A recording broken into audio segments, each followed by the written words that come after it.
ছোটবেলা থেকে দেখেছি মাকে নীলষষ্ঠীর উপোস করতে, আর ছোটবেলায় মায়ের সাথে মন্দিরে এই দিন আমিও যেতাম। তাই বাড়ির শিব ঠাকুরকে পুজো করে আমরা দুজনে চলে গেলাম মন্দিরে পুজো দিতে। রেলবাবুর যদি ডিউটি না থাকে আর সেই দিন যদি কোনো পুজোর দিন হয়, তাহলে আমরা অবশ্যই চেষ্টা করি মন্দিরে গিয়ে পুজো দেওয়ার, কারণ আমরা দুজনেই মন্দিরে গিয়ে পুজো দিতে ভালোবাসি। তোমরা যদি আমার আগের ভিডিওগুলো দেখেছো তাহলে হয়তো জানতে পারবে যে আমি প্রথম যখন বিয়ে হয়ে এখানে এসেছিলাম তখন এই মন্দিরে এসেছিলাম এই নীলষষ্ঠীর পুজো দিতে। সেই ভিডিওটা আমি ওই রিলেটেড ভিডিওতে দিয়ে দেব।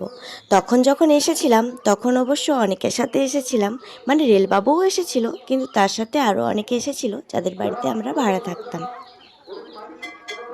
পুজো দেওয়ার পর মন্দিরে প্রসাদ দেওয়া হচ্ছিল, ওখান থেকে প্রসাদ খেয়ে আমরা বাড়ি চলে আসলাম। হর হর মহাদেব, ভোলে বাবা। আর বাড়িতে এসে খেয়েছিলাম এই সাবু মাখা।